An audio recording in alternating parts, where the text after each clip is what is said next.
hello, welcome. How is everyone doing tonight? I'm Angelisa, your host for Throttle Talk Tuesdays. What is going on? Happy Tuesday. I just have to show you guys my view right now. It is such a beautiful, sunny, such a beautiful evening. I don't know if you guys can see the mountains. Oh, maybe a little bit. No. I'm here in Whistler, BC. What is going on? How's everyone doing tonight? Woo! I am very excited for tonight. But let's start off with, every Tuesday we interview influential women athletes who are making an impact on other women in the snowmobile and dirt bike community. And tonight's live chat is brought to you by CKX Gear. The season is almost at an end. I know, I'm so sad. Slightly excited though for spring. But that doesn't mean you can't buy more gear. Go to their website, purchase what you've been dreaming of all winter long, and you can go to their website, which is ckxgear.com. And tonight, oh my gosh, we are interviewing Shena Thomas. Woo! Can you guys hear me? Maybe I gotta take you guys out of here. Can you guys hear me? Give me a thumbs up if you can hear me. Or maybe a wave, maybe a whoop whoop. You can hear me? Okay, perfect. Sweet. So yeah, we're interviewing Shena, cool. Thanks so much, you guys. So we are interviewing Shena Thomas, and just a reminder that all of your questions we'll be answering at the end of our interview. So please do comment, ask questions. They're so much appreciated. And we're gonna yeah, you can hear me, Shena? You can hear me? Cool. We're gonna bring Shena up on here. So I'm gonna get up close and personal with you guys one more time. Let's just see here. Go live with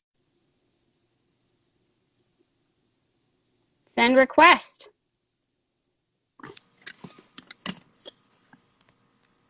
Hi. Hey, there we go. You can hear me. Yeah, I could not hear you for the first little bit. I was like, oh, great. That's okay. How's that?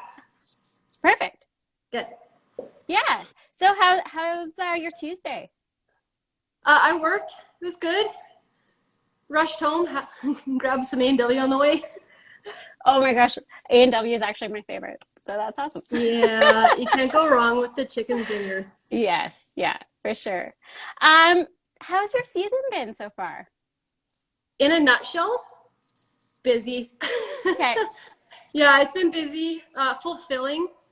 I've got like 4,000 kilometers on my sled, and I'd love to say it's all play, but it's been probably 80% work. Oh, crazy. I'm not complaining. Okay, when you say work, can you elaborate a little bit on that? So I'm sure a lot of the girls know in here, I've been dating Jeremy Hankey for a couple of years. Prior to dating him, I fell in love with the avalanche industry. I wanted to pursue a path down that.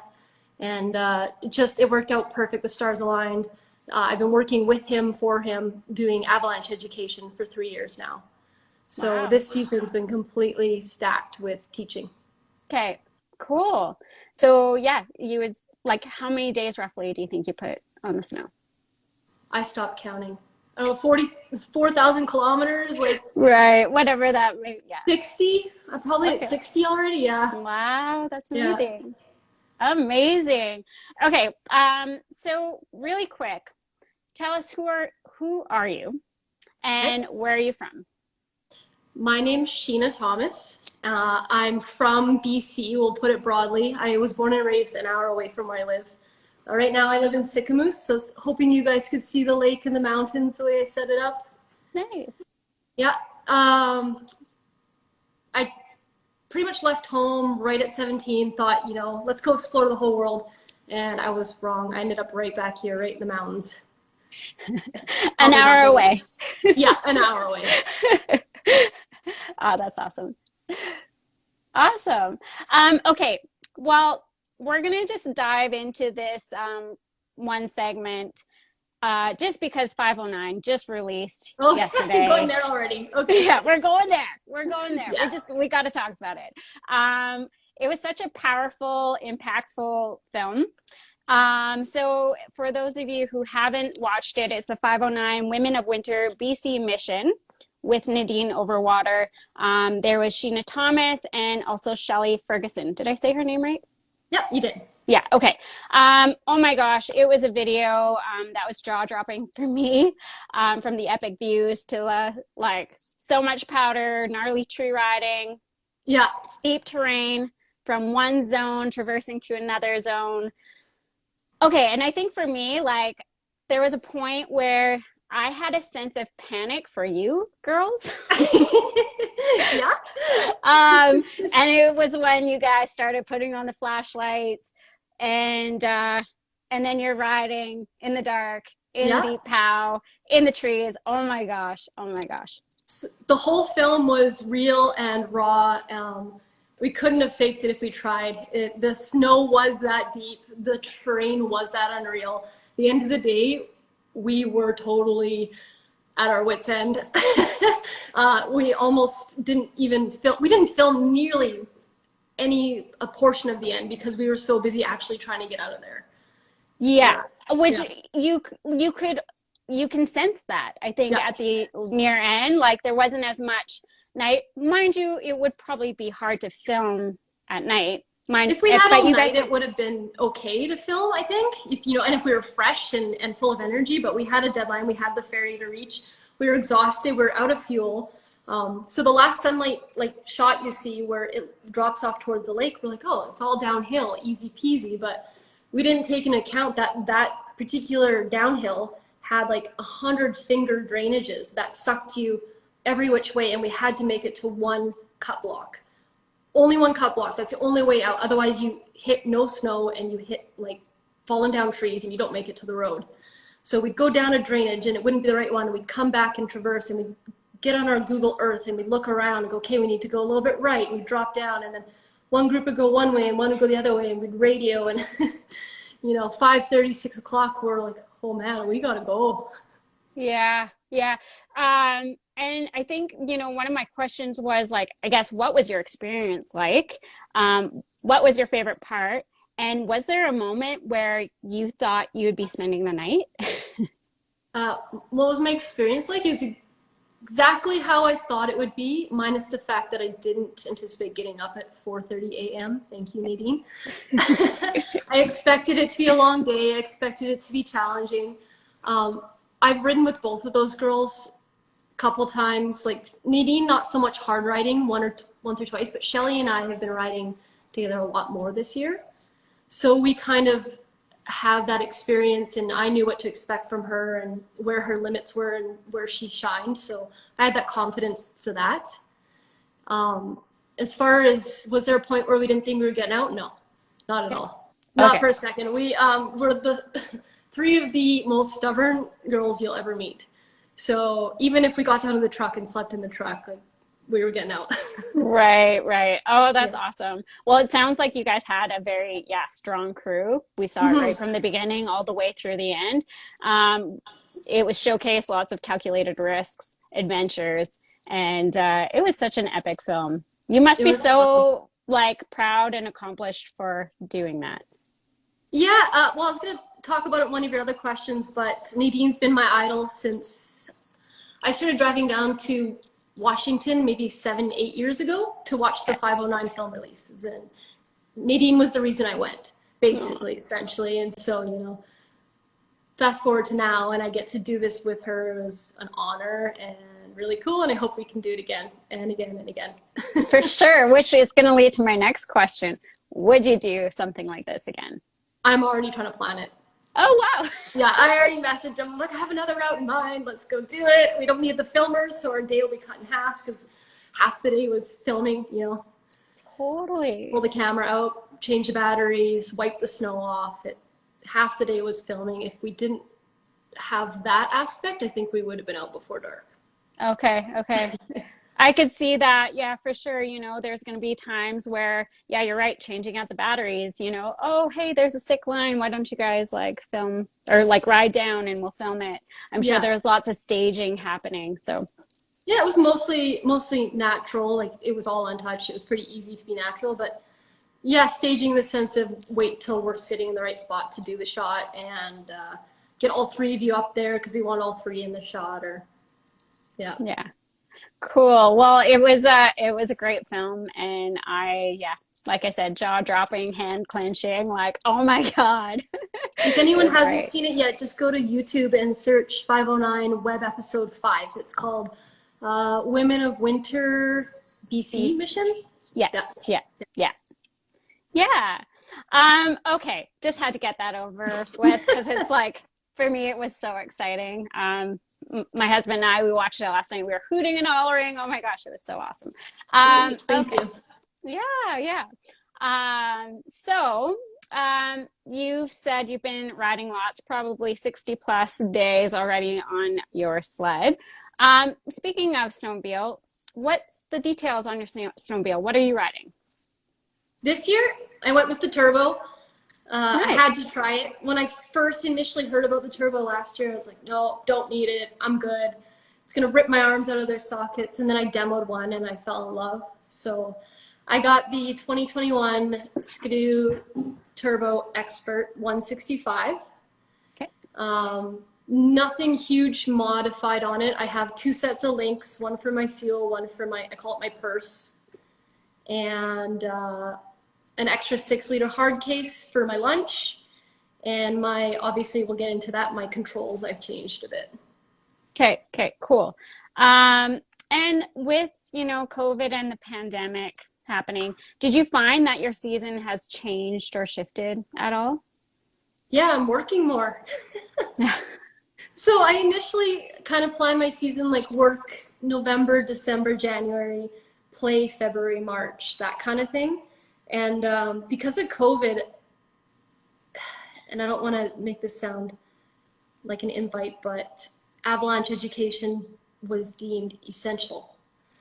So as long as we kept our courses properly following protocols, we could keep teaching. And so we had people coming from out of province to do courses almost as a pass to come sledding, if you want to put it that way. Which Right, is right. great. I'm glad everyone was getting educated, but I think our course load doubled this year. Wow. Yeah. Wow. In a lot of ways, like, yeah, COVID, the pandemic, it sucks, but in a lot of ways, it's probably been a good thing, right? Like, is you said I it, would say for the sport, yeah. yeah, Yeah. awesome. Well, I think, yeah, everyone needs to be educated, and it is kind of an excuse to get out and ride too, right? It's a good excuse, Yeah, yeah. yeah, People, it attracted people that probably wouldn't have done it before. there you They would have go. just come for the weekend of fun and went home. Now, okay, well, how do we legally go for a weekend of fun? Right. Yeah, Which yeah, they should have all done this it stuff before. anyways. Yeah, yeah. So, well, that's great. I mean, it's always good to get that stuff done for Mm-hmm. sure. And let's go back to your snowmobile. What is one sled accessory that you cannot ride without? I thought about that question. I listened to everyone talk and like your other girls that you've asked. Yeah. And it's gonna sound cliche. It's the exact same answer. It's obviously the lowered riser. That's number one. That's the first and only change I need. It saves my body a ton of pain and it makes my riding season earlier. So I've got right now 85 mil riser, which is like 3.2, 3.3 inches. Okay. So that's my like can't live without. But Okay. secondly, I would say it's a toss up between storage so I can get the weight off my backpack. And Skidoo came out with this little toolkit this year. It's this little zipper. It looks like a bone shape. You open it up and it has all the tools you could possibly need for your Skidoo. Oh, awesome. I can't live without that. There's not been a broke down situation now where that hasn't saved me. So Right, right. doing that every year, yeah. Yeah, having all the right tools on you Mm-hmm. for sure. And all packaged into one little tiny package that you can fit in one specific spot and you're not carrying this huge thing of unnecessary weight. Yeah. I love it. Totally, totally. And like you said, it compacts and it's just, I'm sure it just like fits like a glove anywhere. Yeah, yeah. Yeah. Awesome. Can I ask how tall are you? 5'6"? 5'6"? Okay. Yeah. Just in case if anyone was wondering about risers, because I know it says, Yeah. with height and The company I'm working with is a brand new company out of Sycamoose local here, and they have lots of options. They have smaller, so I'm running. They're called Kyber One. I'm running the 85 millimeter, but I'm going to try the 65 millimeter next year, okay. just to see. Okay. You can't knock it till you try it. I don't think I need even shorter, but yeah, for people who are shorter than me, so I'm 5'6", I would recommend the 65 millimeter. Okay. Okay. And I think you're right. Like, I think you need to try them all, right? Yeah. Somebody Yeah. can tell you, oh, this is going to work for you, but it's really like, it's all personal preference. And if you have the ability to test them out, Why not? Yeah. Yeah. Yeah, for sure. For sure. Okay. How did you get into sledding? Girl power. Well, if you want to go way, way back, my dad and mom owned a shop when I was born. Oh, cool. And so I was literally born and brought home from the hospital and put in the rag bin. And I had my own little Arctic cat, kitty cat with like the leopard print seat when I was 2, 3 years old. Oh my gosh, so cute. Yeah, but I don't remember any of that. They sold the shop and that was that. Sledding wasn't part of my life until about 22 years old or something. One of my best girlfriends, she was raised sledding with her dad and her 2 brothers. Oh. And so she spent all winter sledding with them, and I spent all winter snowboarding. And then in the summer, I dirt biked and I worked away on the rigs. And after a couple of years, like 18, 19, 20, 21, she goes, man, I miss you in the winter. Could you just buy a sled? And I was like, what is this sled thing? I have money. I'm single. Sure, let's try sledding. So I went to the local dealer, which happened to be the one my dad owned when I was a kid, or when I was a baby.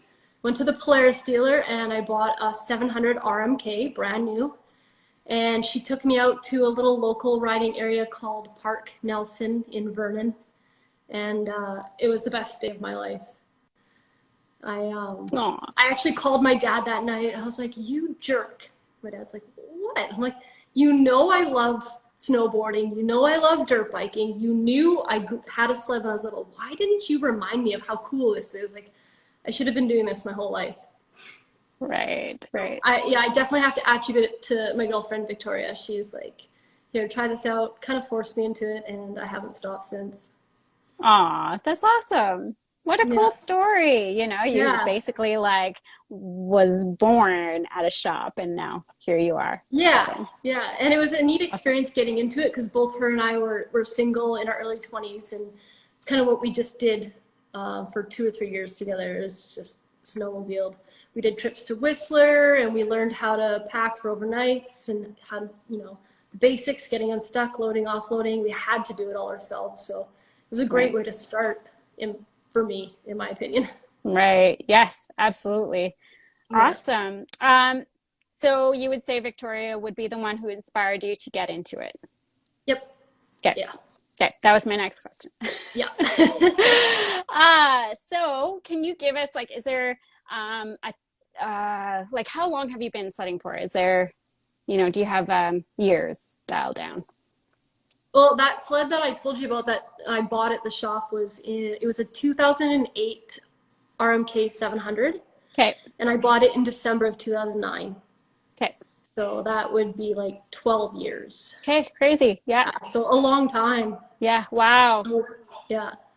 Awesome. Yeah. And consistently not, I never took a season off. I never slowed down. If anything, more and more every year. Okay. Wow. Awesome. That's such a good thing to hear, that you're getting more days. The more you progress, the more, years you're stacking, you're getting out just as much. Who is your sled gang? I don't have one. It changes. It's so non-static. It's for work. I have to be with Jeremy with Soul Rides. It's us every day and whoever we're teaching. And then when I have a day off, basically it boils down to who else is riding, Okay. who's answering their phone, Yeah. and what I'm in the mood for. So do I need to burn some energy? Like, I'm going to go with these people. Do I need to do some jumps and drops? I'm going to go with these people. Do I want to like let my body recoup because I can barely lift my arms? I'm going to go with these people. And either way, the day is going to be exactly what I need it to be. And there's no shortage of people going out. So Awesome. yeah. No, I wish I had more time for like a tight knit gang. I did when I started. Okay. I'll call them the Salmon Arm crew. I had a core crew of like 8 people in Salmon Arm. It was for years. Aw. Awesome. They still ride. Yeah. You know one of them. You know Rennie. Oh yeah, Savannah. Yeah. Yeah. Cool. Oh, that's Yeah. fun. Okay, so who is your biggest inspiration in sledding, aka your sled shred hero? Nadine. Nadine. Yeah, I thought about that and I was looking for other angles and answers, but it's always been her. She's always been a pioneer. She's always been just so far ahead in every aspect, not just riding, but motivationally and inspirationally. And yeah. Well, when you're traveling to Washington to see her 509, like, yeah, big fan. Yeah, and initially I fell in love with the way she just embraced the sport 100% and kicked ass at it. Right. But once I actually started getting to know her and seeing how she was so passionate about like helping other people learn, I saw a whole different side of her, and it just made me be more inspired by her. Yeah.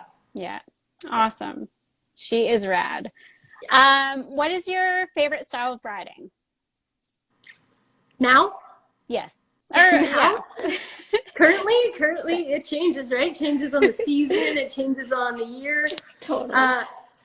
I love tree riding. I know a lot of people say that, but steeper and tighter trees, I just want to keep progressing technically. It seems like, you know, I started off in these big space trees with this nice snow, and it's getting more and more challenging, and you hit a plateau of learning, and you feel like you're not getting any better, and then all of a sudden 3 years later you get a little better. And I keep waiting for those 3-year, let's go a little gnarlier places in the trees. Right. Oh, awesome. Awesome. That's something I struggle with. Oh my gosh, trees. You know, so to be honest, like I talked about the progression there, I hit a point, it was on my 2014 XM, and that was my year of learning trees. I wrote that sled off 7 times. Wow. Yeah, Oh like E module, S module, hood, tunnel. That sled got written off and rebuilt 7 times before I kind of figured it out. Oh my gosh. Okay, well, that actually makes me feel better because I haven't damaged anything yet, but I keep finding trees. It's like I call them snow dragons. Like they are just like popping up left, right, and center, and it's like I think I'm just out there supposed to slay them, but I just don't slay them. Yeah, no, you have to hit a couple before you learn how to avoid them. Yeah, for sure. Oh, awesome. Okay. And what is the biggest challenge that you find when riding with your male friends? Getting out of my own head. So if I'm going out there with this expectation that they're judging me, or it's not this perception. If I try to perceive what they're thinking about me, I don't ride for fun. I ride trying to impress, which is never going to do you any good. So as soon as I can stop and just give my head a shake and go back to riding for me, it's fine. Yeah. Okay. I think we have a perception of the male group judging and not wanting us around, and I don't think that's true. I think that's our own perception. Yeah. Yeah. Yeah, for sure. For sure. Okay, let's chat about off snow events. Okay. Do you have a workout routine that helps you prepare for sledding before, during, and after sled season? For the whole season in general, like year Yeah. round? Year Yeah, round? year round. Like if do you switch it up? Or is there one specific routine that you carry Uh, out or carry through? so I've never been to the gym. I hate the gym. I just can't find my groove there. Okay. I've always been active. So I play soccer. I hike a lot. I have set hikes around here that some people consider like really hard once a summer hikes. I do them twice a week for my fitness. Okay. My backyard, it goes onto a mountain, so there's hiking trails right out my door, and my dog and I go. Hmm. Um, I really try and eat better in the summer. So in the winter, I purposely eat carbs and good fats and just stuff my face. And there's no shortage of beer. And going into spring, summer, and fall, uh, I really try and limit that because it just adds to the negative. Yeah. Yeah. Yeah. And then usually around October, I get excited for sledding again and I'll start jogging. Okay. Because in my opinion, cardio is like number one. Yes. Yeah. Yeah, for sure. I definitely have been, chatting with a lot of women athletes, and that is their number one thing is cardio. Yep. Yeah. It's funny how, like, a lot of us are, think strength training, which is great. You definitely want to be strong. You want to practice those things, but I think at the end of the day, it's really just the cardio. It is. Yeah. Cardio is going to get you unstuck. It gives you the stamina to pack it down and just shovel it out. Cardio is going to not have you be tired after riding for 15 minutes going in one direction, which being tired is what causes those mistakes. The muscle memory comes with more seat time, and more seat time comes with cardio. Yes. Yeah. Yeah, I agree. I agree with that. What do you prepare yourself mentally and physically for a big day of riding? For example, this is a great example, if you can share, for your big mission for the 509 films, like was there a routine that you did the night before or the morning of? Oh, well, that was an exceptionally big day. But so everything that I'll talk about it was done like checked 3 times. But charging all my equipment. So I charged my headlamp, charged my batteries, charged my radio, all that, to make sure it's working. I double checked my inReach was sending and receiving. So Nadine and I like inReached each other. Recheck the weather to make sure where we're going. I mean, the weather's unpredictable. It's only right 50% of the time, but checked it the night before, checked it the morning of, and, we can kind of almost predict when the sucker holes are and when the snowy parts are. So we actually tried to line our day up with, we'll be on the mountain peak during 2 o'clock when it's sunny, and we'll be in the trees at 4 o'clock when it's socked in. That kind of thing. Physically, for me, sleep is huge. I don't function without 6, 7, 8 hours sleep.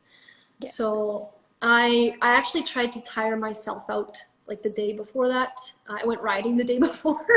Oh my gosh. Okay. Yeah, I went riding the day before and had a couple stucks. And I went with Nadine, and I pushed myself a little harder than I should have because I wanted to sleep good that night. Okay.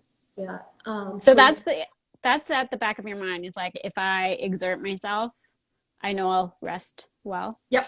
Yeah. Okay. Completely. Yeah. Okay. Because that was, like I said, a big day, and I was nervous. We were all nervous. We didn't know what to expect. Totally. Yeah.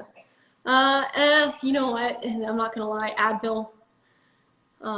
When you're riding every single day, my body gets pretty sore, and I don't want to start my day with like a kink in the shoulder or a sore elbow. So I tend to pop an Advil if I need it. Okay. Yeah. Yeah. Sled wise, I go through. What did I do for that trip? I packed extra tow rope.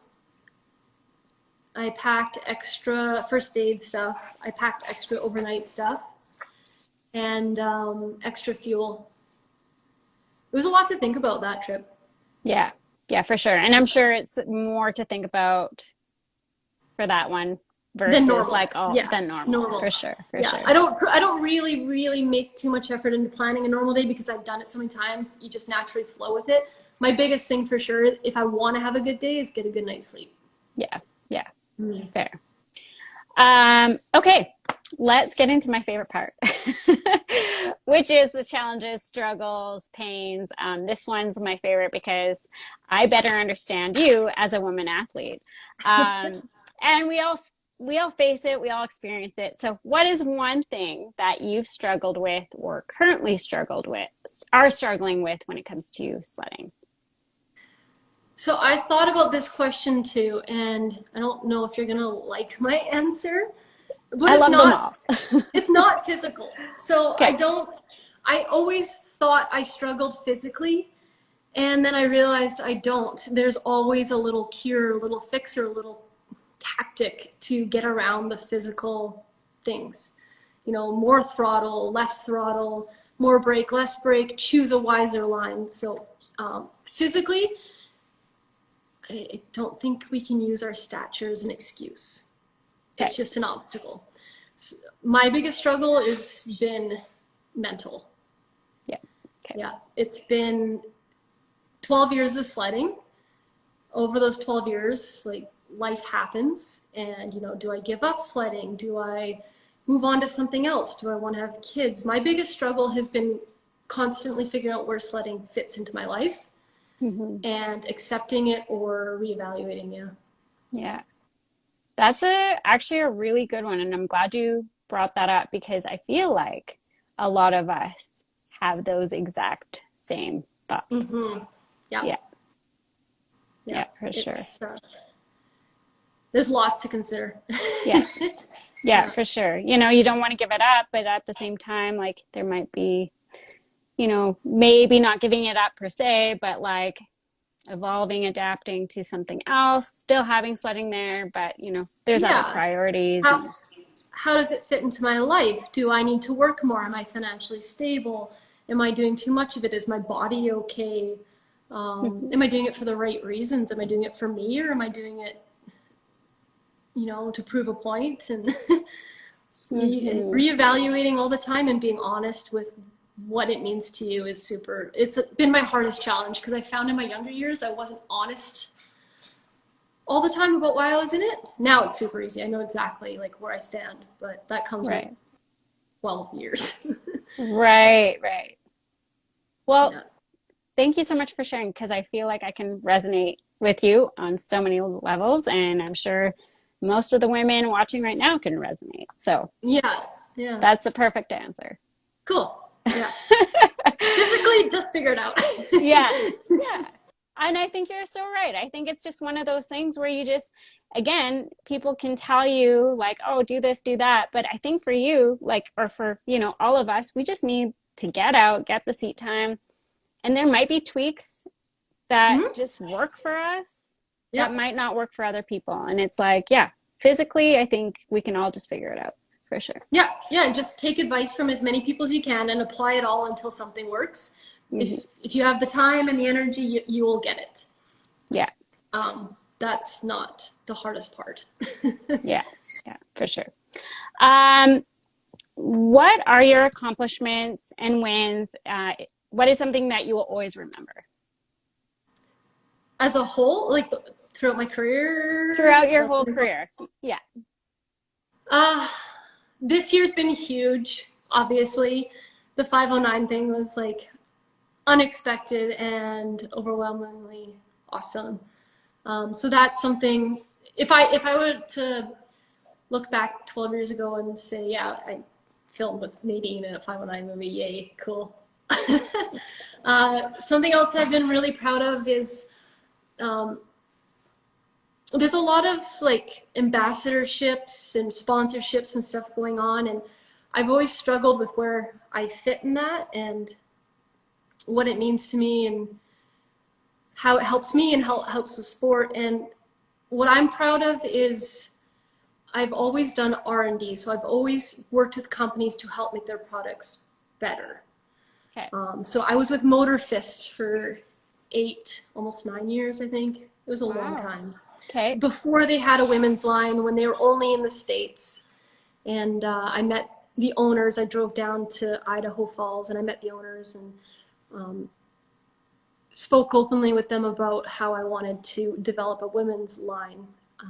And Nadine was a part of the team then too, Cool. believe it or not. Wow. And so, yeah, that was a big accomplishment, was helping to build something from the ground up that worked. We had the original butt flap, like back in the day. You know, I was peeing with a butt flap before a butt flap was a thing. That was pretty cool. Sweet. But like I said, progression and things changing. What I'm proud of now is that I realized sledding, I want it to be kind of a career path. I want it to open other doors. So I've been kind of knocking on other doors, and one of them opened this year with Skidoo. Yay. I haven't really talked about it much yet because there's nothing on paper, but I'm like super excited, super proud. I've been working with CCAMP, which is Carl Cooster Mountain Park out of Malacca, and they're the main Skidoo in Canada, engineering and product testing and all that. And they're helping me to, well, first of all, guide with them.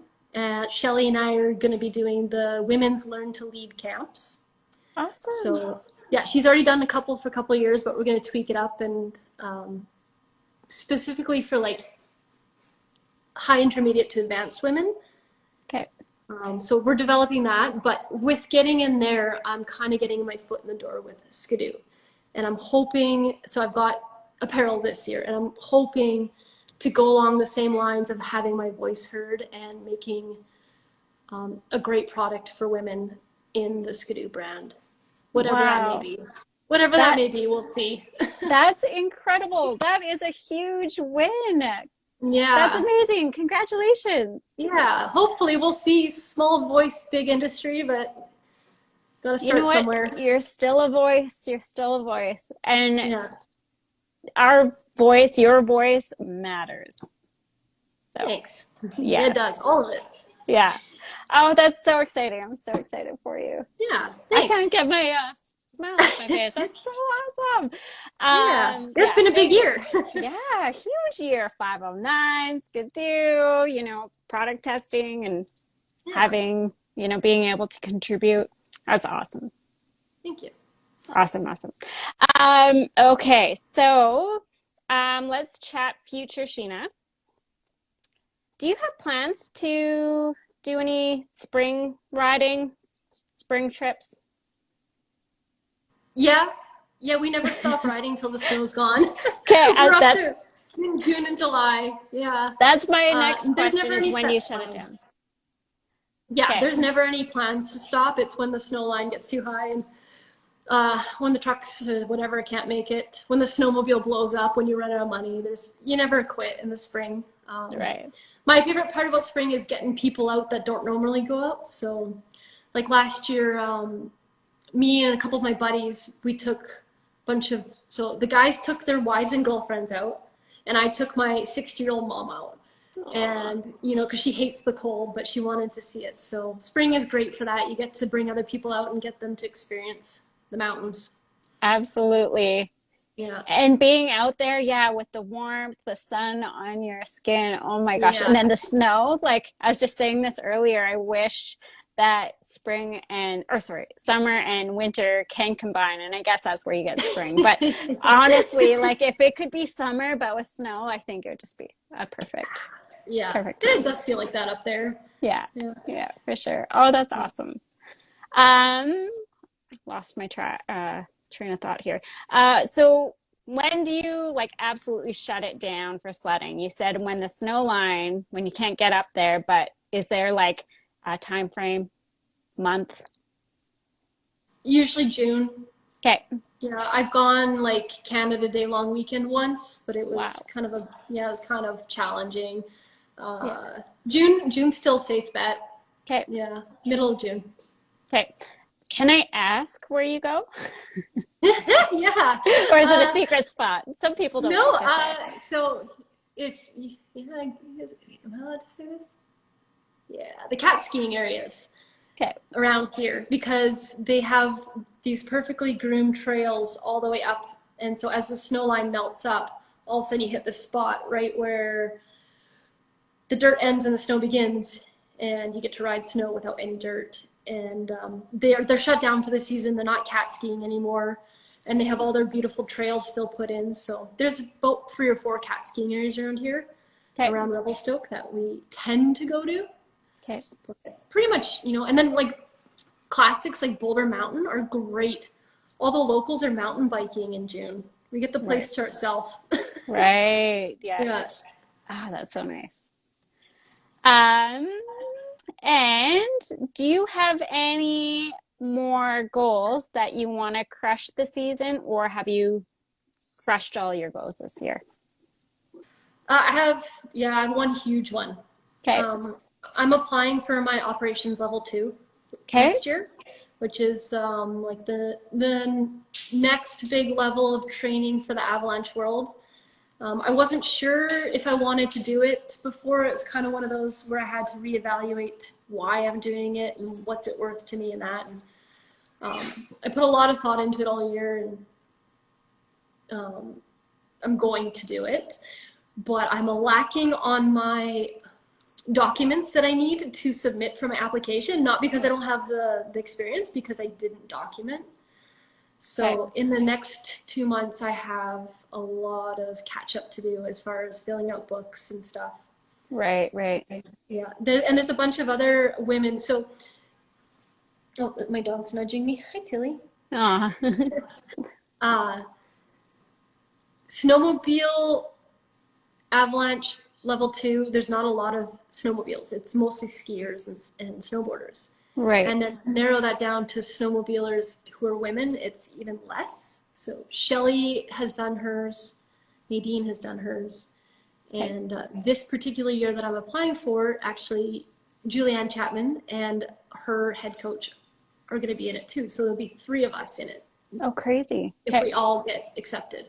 Right. Oh, so it is, you have to be accepted to take this. Yeah, it's an application process. There's other people you're going up against. You have to get references, and it's a little bit competitive.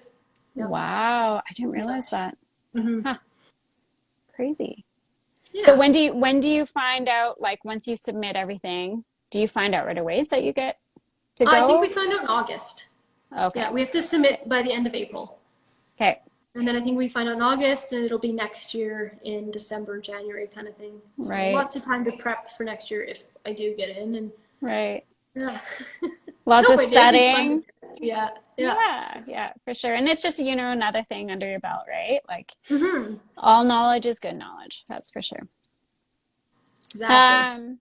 Okay, so would you say you put a lot of pressure on yourself when it comes to riding? Yes, because I know where my skills and levels are at, so I don't let myself be less than I am. But no, in the same sense as before, I know when to reevaluate where the pressure is coming from. Like, is it coming from me? Is it coming from the camera? Is it coming from other people? I think that's huge to consider.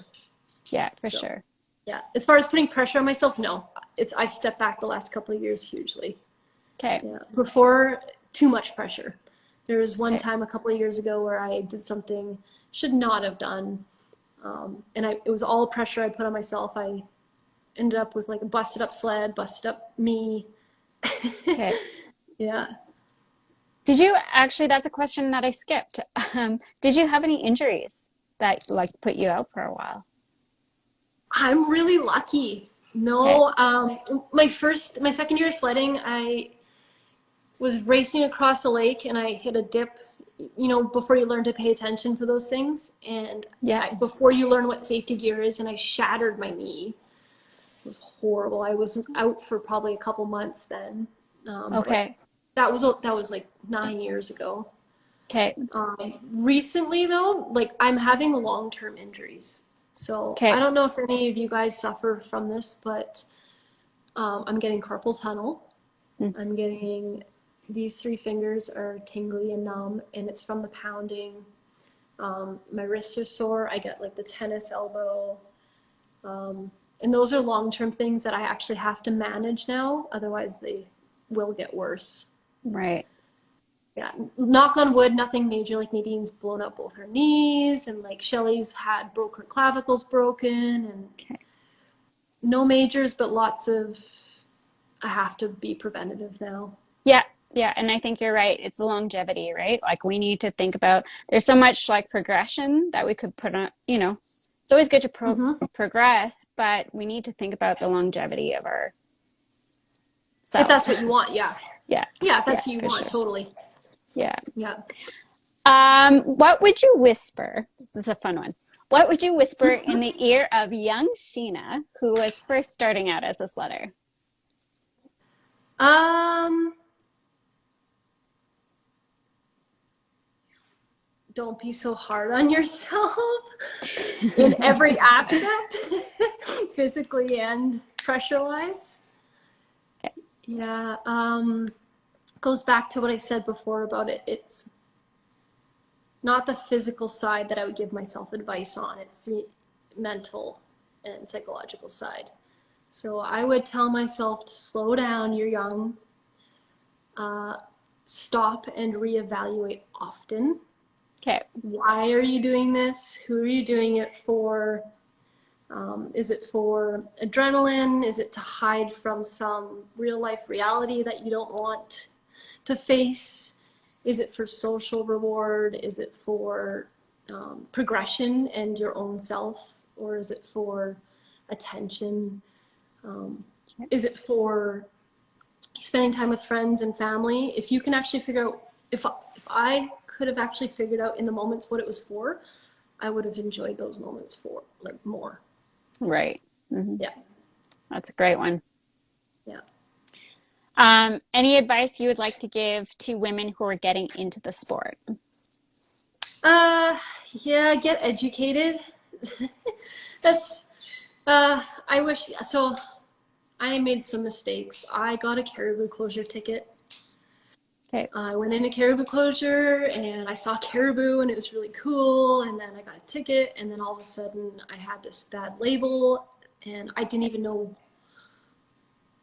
what a caribou closure was. And then Right. fast forward a couple of years later, my friends got caught in an avalanche. I almost got caught in an avalanche. And at that point, I didn't even know there was avalanche education. So all these mistakes that I made, I learned. Hindsight, you can get educated. Just ask the right questions. Right. Don't follow people blindly. If you want to understand something or if you see a sign or, talk to people. The sport is a lot more than you think it is. Mm-hmm. Yeah. That's a good one. And sometimes, like you said, like you don't think of those things because no one really said anything, right? So I No. think it is important to ask those questions and maybe, like you said, having that label, but it's just innocent, something just happened, it just happened. Yeah, Like yeah. just And then also I asked those guys later, I'm like, well, why did you take me in here? And they went, we didn't think the helicopter would be flying. I'm like, okay. So you knew and you didn't enlighten me and, didn't talk could about I it. could I have asked the right questions? Probably not at the time. So Right. I'm giving you fair warning. There's a lot to learn if you're getting brand new into sledding. There's a lot to learn besides just riding the machine. And there's staying safe and there's keeping the sport in a positive light for the future for everyone else. Right. And I also think like maybe even doing your own research, like if you're, checking out a new zone, maybe just Google it Yeah. or something, like Yeah. just Can I something. ride here? Yes. Something. You Yeah. never know. You never know. Like we're, Yeah. dealing with some areas as well here in Whistler with some of the closures. And now it's really well, we have really great signage, lots of Yeah. posts And and that's stuff. super helpful. But at the time, we didn't, right? Mm-hmm. So everyone was Mm-hmm. dipping down when you weren't supposed to. So Yeah. yeah, Yeah. yeah, So open communication with people and yeah, yeah, if you're a girl listening on here who has the experience, stop and talk about it with the newbies. yeah, absolutely. That's a great advice. A quote you live by. Simple carpe diem. Okay. Seize the day. Yeah. Yeah. Wake up every day and do something that makes you smile, feel good. Yeah. Love it. Where can we follow you and your journey as an athlete? Instagram here at Okay. Shenanigans Thomas. I don't really do much on Facebook. I should do more, but I don't. Yeah. So this is about the only place. Yeah. Yeah, I don't Yeah. have Fair. anything else. Okay. So I have a fun 5 questions. This is just quick, 1 word answer. Oh, Are you ready? sure. What's this? It's a surprise. Keep No, I just talking. I just like to make surprises. Okay. Thumb or thumb throttle or finger throttle? Thumb. Gonna Okay. try finger next year. Woo. Okay. Weekend warrior or weekday slayer? Weekday Slayer. Monosuit or two-piece? Monosuit. Pull over hoodie or zip up hoodie?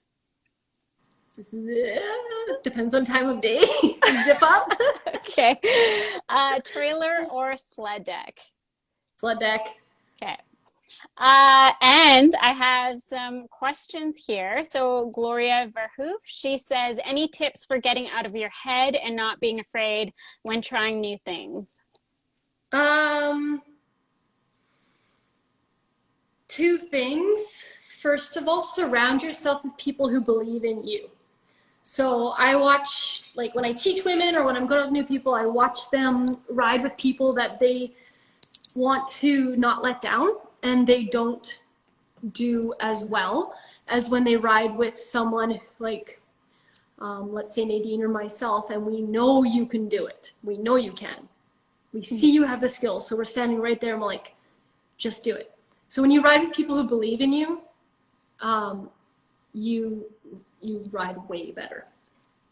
So that's one way to get out of your head. The other way, what I do is when I'm messing up all the time, which happens a lot, I will literally stop and I'll give my head a shake on my helmet, kind of like a pep talk, and I'll like put in a song that's a good song in my helmet, and it's like a refresh button. Okay. Gotta hit the refresh button. Totally. Actually, that's a good question. Do you ride with music? No, No. Okay. So this is no, just like music in your head. the music, yeah, whatever tune's Okay. going on in my head. Okay. Yeah. Perfect. That's awesome. Mount Sled Chick, what's your best advice for learning to side hill? Uh, so start with pick a non-consequential slope. If you get the fear of consequences out of your head, like trees or gullies and stuff, you're not gonna be worried to mess up. So non-consequential slope. Don't do it under pressure. If you want to learn how to side hill, set aside time to learn how to side hill. Don't try it once and fail and then have to move along with the group somewhere else. What I used to, my friend Mark did for me all the time is when I wanted to learn a skill, he would take me out for a full day and I would do it over and over and over again. So set aside time to practice, non-consequential hill, and then as far as technically hitting the side hill, you want to hit it almost thinking like a counter steer carve. So your bars go left and your body leans right. It's almost like you're counter steering to carve, but you're doing it along the hill. It's the same motion to set yourself up for it. And if this is your hill, how do I explain this? You can start from the flat and move up at a 45-degree angle and slowly gain momentum. It's really hard to like start up and then straight over, if that makes sense, or come down and straight over, or come straight into it. I would say start on a flat ground and just work your way into the side hill with that carving feeling. And it's okay to climb. You don't have to go to perfect parallel, if that makes sense. Going in a perfect parallel takes practice and time. Start with the climbing and you feel your sled on its edge. And then bring that angle down and keep diminishing it until you get comfortable. Perfect. Cold but not that deep. She asks, I'm new to riding this year. I ride with a lot of guys. It's hard sometimes, and the directions they give to me, not the best for women, even though they're trying to help. Can you explain countersteering in a women's perspective? I haven't slowed down to think about it in a long time. In a women's perspective, so set yourself up, again, kind of like the side hill thing, set yourself up in a good spot to learn. So you don't want it to be rock hard ground. You don't want it to be super deep snow. You want it to be like, 8, 12 inches of powder, something that's going to hold your turn. So having the right conditions, having the time to do it and practice it. So like I said before, pick a whole day devoted to learning to countersteer. And then as far as the actual countersteering, I'm going to explain it the same way as your guy friends explain it.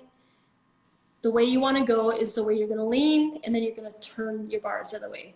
That's the plain and simple of it. But I think what you're actually wanting to know is, how do I countersteer through a turn? How do I hold it into a turn, right? Because anyone can sit and countersteer and lean. So looking where you're going, consistent throttle. You don't want to be on and off the throttle. Consistent throttle through that little bit of powder. And you want to shift your weight to the side the way you want to turn. Put your weight down through your foot, down through your leg, and use your hip over. And then as that throttle's consistent, turn your bars at a 45 the opposite direction. If you carry all 3 or 4 of those motions together and hold consistent throttle, it'll bring you up and it'll slowly turn you. What I see women do a lot is they get up and then they let go of the throttle and they flatten out. And so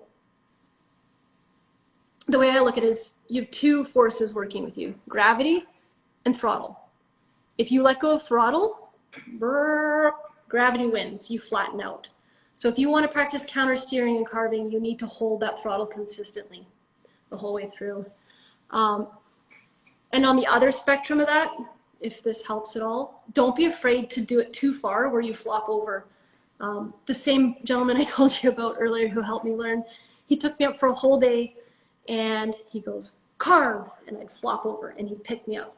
Carve, I'd flop over and he'd pick me up. He picked me up 100 times. And what I learned was my balance point. I learned when it was too far, and I learned when I was letting off the throttle. And I think you have to allow yourself those 100 failures before you'll succeed. Awesome. Love it. That was great. She actually says exactly what's been happening. They've been telling me not to hold the throttle. So yeah, she says yes. Yeah, not like, I don't mean punch it. I mean a nice, consistent, like 1/4. Just, you could, like, so picture yourself going across the lake at a same speed, right? Initiate that carve during that. Right. Yeah. Cool.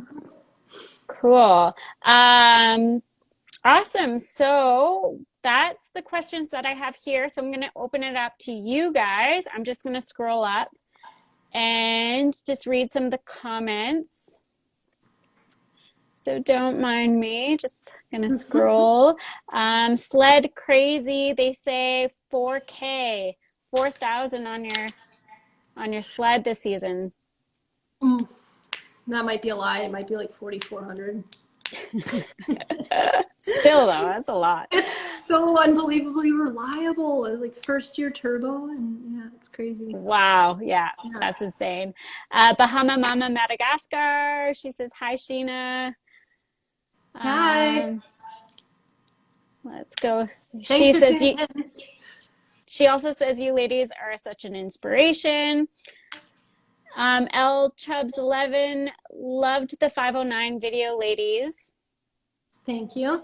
Bahama Mama, she says amazing. I've been sending the link to everyone. Oh, it must have been for the 509. Yeah.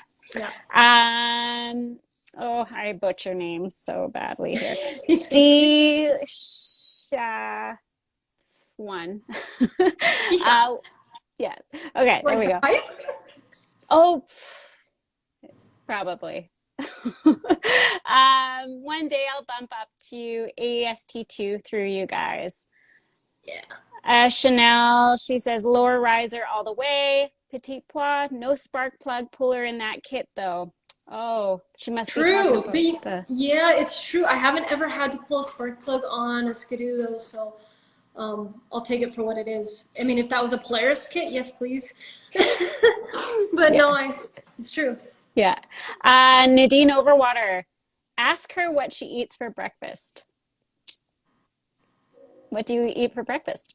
I feel like this is a trick question. What did I eat that day?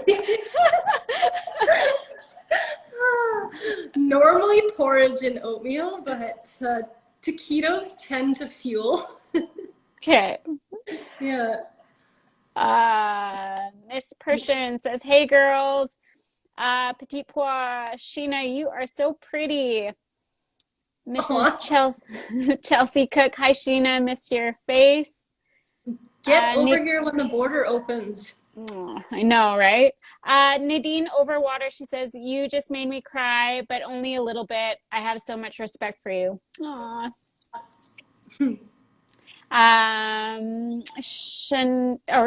Sorry, Shale Jong.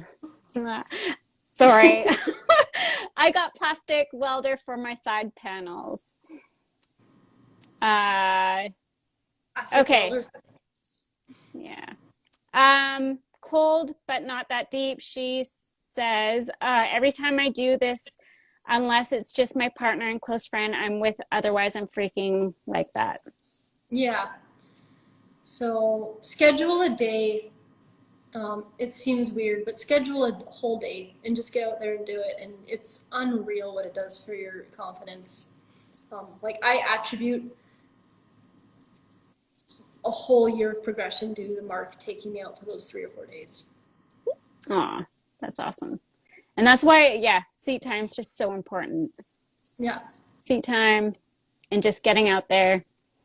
Yeah.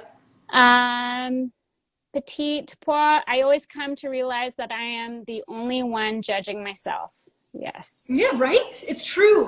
Oh my gosh, it's so true. And I still have that problem. Yeah. Yeah. Jay George, she says, I see you riding your bicycle around town sometimes too. Yeah, we gotta get a bike gang this summer. Oh, that's fun. Elizabeth Anderson, she says, build that muscle. Mm-hmm. And Petit Pois, best answer ever, can relate so much. Bahama Mama, Madagascar, amazing. I'll be there. Rad Howie. This year's Learn to Lead was awesome. Oh yeah, I missed that. I kind of popped in for that one just to see what they were teaching in the evening, but I had other commitments that day. I was guiding or something. I don't know. I wanted to be there. Oh, Daisha. Yes, I get the elbow pain all the time. Yeah. Yes. What does she do for it? Like I don't even know. I ice and I basically the only thing that helps is just taking days off. I think, yeah, rest is Yeah. number one. Jessie Petit Pois, she just went through that as well. She did a lot of physio. Physio. Another girlfriend of mine from sledding as well got the elbow thing, and I think for her it was just rest. Yeah. Yeah. And Petit Pois, she says, sharing is caring, especially when it comes to education. So true. True that. Nadine, she says, Sheena is pure gold and one of the most genuine humans I know. Great interview, gals. Keep it up. Thanks, Nadine. Becky Carolyn, she says, remember a couple years ago when you rescued Buddy's drone and stuff he lost at Eagles and didn't know it was his? You waited in the parking lot till the end of the day to give it to him. You know, that's happened way more than one time on that trail. Oh, that's so funny. Yeah. It's like my claim to fame because I ride there so much. It's like, hey, if you lost something, just call Sheena. She's got it. Aw. She also says, you're one honest, amazing, and badass sledder, Sheena. Love following your journey. Aw, thanks. Aw. Um, uh, then Day Shaft, she says, I'm doing that with side hilling right now, flopping it over on the uphill side so I don't lose the line. Mm-hmm. Gemma Allen, she asked, any tips for tree riding? Ooh. Yeah. Make sure there's snow. Don't try and do it in like hard conditions. Don't try and do it in slush. Don't.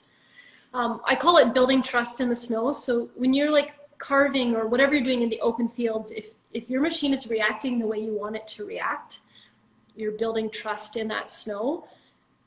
On one of those days where you're like, yeah, the snow is allowing me to do what I want to do, that's when you start venturing into the trees and pushing yourself, because then you know if you make an error, it wasn't like a hard icy patch, or it wasn't, you know, a soft spot or something like that. It was you and the machine not working well together.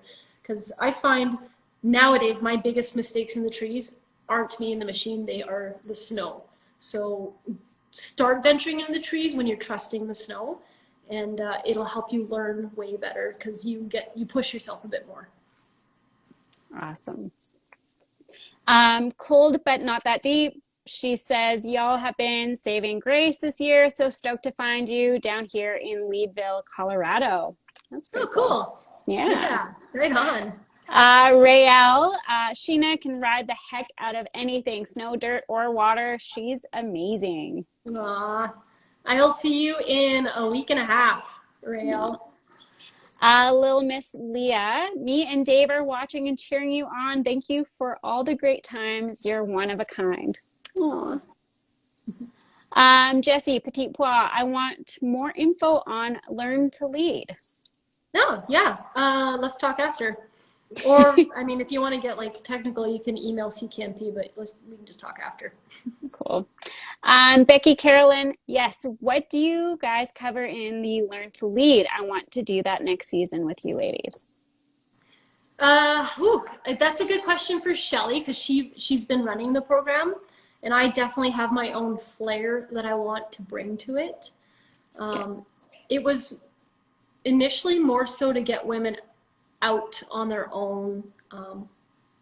I would call it getting out of the taillights. So for years and years, I'd follow, and you know, if I had to actually get myself back the way I went into the mountains, I wouldn't even know where I was, kind of thing, right?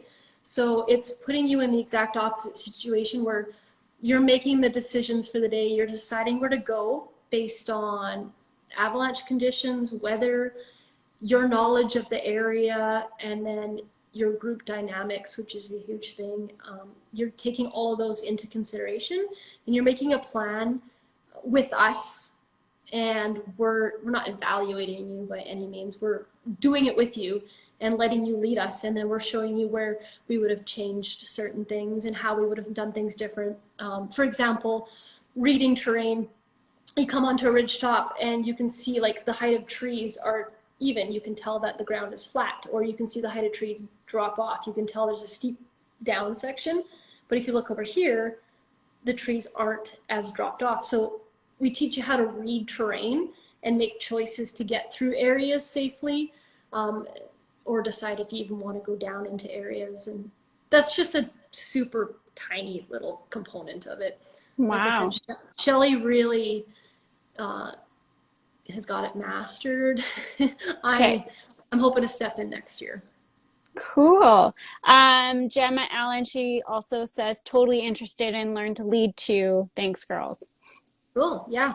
Wow. CKMP, if you really want the actual details, CKMP or Shelly Ferguson, and then I'll be third in line to know exactly what's going on for next year. Awesome. Wow. Well, thank you so much for this. I am at the end of our comments, and I'm going to shut it down because we're over an hour. Wow. I talk a lot. Sorry. Yeah, no, this is awesome. You've brought so much value. You shared so much of your story, so I thank you. Thank you so much for joining me here today. And I must say, I have received so many messages from women. They want to hear from you. So Cool. you are Yeah. obviously making a huge impact on so many women, and we appreciate you. So thank you.